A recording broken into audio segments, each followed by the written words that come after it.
Everybody, Okay. I don't know, it's just some problem with Okay. my webcam, but do you see me? We can No? hear you. Okay. So, dear colleagues, thank you very much for this great opportunity to take part in this conference. My name is Khvorostyanaya, and I actually represent Center for Strategic Studies of Lomonosov Moscow State University. And today in my speech, I would like to focus on practical results of strategic intellectual property management system implementation in Russian universities. Well, actually, nowadays, technology transfer development is a strategic priority in the economies of many countries. For successful and efficient technology transfer, a high-quality exchange process between science and industry must be established. Today, there is an aim on global and regional agenda to create special environment where researchers' results are fully commercial, where scientists are fairly treated. The question of making the balance between universities, industry, and government is really vital for successful technology transfer. While universities and scientific organizations should strive not only to create patents with public funds and publish in top-rated journals, but also work efficiently with industrial partners to increase the commercialization level of their development. They are actively engaged in creating new products, but there is often no systematic work on commercialization in Russian universities. There are always questions about attracting industrial partners, amount of royalties paid out, and so on. So for that purpose, it's necessary to create a specialized structure in the university, of course, a TTO center, that could manage strategic intellectual property by using specific documents. And we have an experience I'm going to tell about in that field.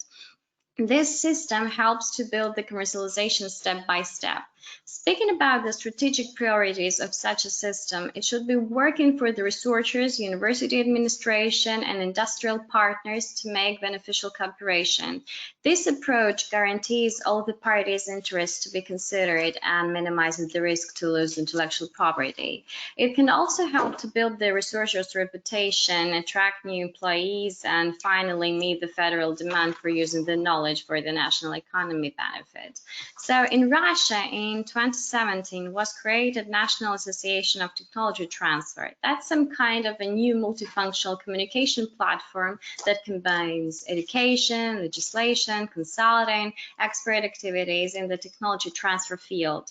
Well, actually, this organization aims to promote effective communication interactions between different transfer actors. It is a nonprofit organization and it has around 50 members right now.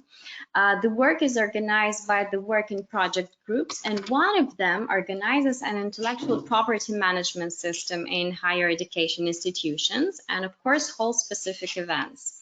And now I will explain how this process was organized. Firstly, the set of documents was made. Intellectual property policy for your universities and research organization was adopted by WIPO and the Ministry of Education and Science of Russia. It was revised by Rospatent specialists, and around 7 documents were made, like regulations on the Technology Transfer Center, regulations on the Commission on Intangible Assets, agreements on transfer of rights and joint patenting, and so on. Secondly, the pilot university was chosen. It was Lomonosov Moscow State University, the core one in the Russia, and the stakeholder of implementation. It was a center of technology transfer, some kind of one-step facility for both internal university work and processing external suggestions and external demands. And of course, it's staffed with employees in the field of intellectual property with various competences. Well, speaking about the result, the system implementation helped Moscow State University firstly get significant results in important rankings. There are 2 of them in Russia, like National University Ranking and Invention Activity University Ranking. And secondly, to improve commercialization practice. Now there are about 900 items in the overall IP portfolio. There are also more than 30 valid license contracts made by EMSO per year. And at the same time, the incomes from rights disposal increased. Well, finally, it should be noted that such a system is effective for establishing systematic interaction between main participants in the technology transfer market. It really helped to consolidate innovative offers from Russian scientists for industrial partners. The presence of such system really helped, even now it's working, even in the face of external challenges. And the main value of the system is to reduce uncertainty, regulate liability, and establish a standard business process. Well, and taking into account the professional competence of each university and its structural organization, system is really easy to adapt and change. And in addition, NAT specialists now are currently implementing this system to Sechenov University and to Mendeleev University of Chemical Technology of Russia. So it's really quite easy to change. And just saying a few words in conclusion, using this experience, we can really talk in the future about the possibility of scaling it, and in order just to form the maturity of Russian universities to introduce their developments into national and global industry. So actually, that's all. Thank you very much for your attention. And well, questions are welcomed.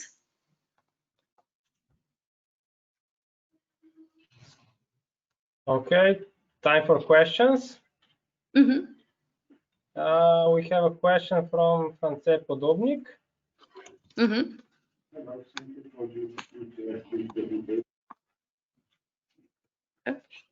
One more time, please. Technology and research collaboration Mm-hmm. with companies. Could you say just in short, are there some incentives, funding from government or from private investors? How it's done to commercialize, to monetize? Yeah. Just speaking about the public funding, of course, there are special grants for Russian scientists. We have two big organizations like Russian Fund for inventions, for scientific inventions. Yeah, and it's really working. And it's also controlled by the Ministry of Education in Russia. Speaking about the Lomonosov Moscow State University, there is no funding. It's only a university budget. And for our system, we used budget from National Association of Technology Transfer for having a salary for the specialists that are implementing, so doing it hand by hand. Okay, yes, thank you. Thank you for your presentation. We will move to the next one.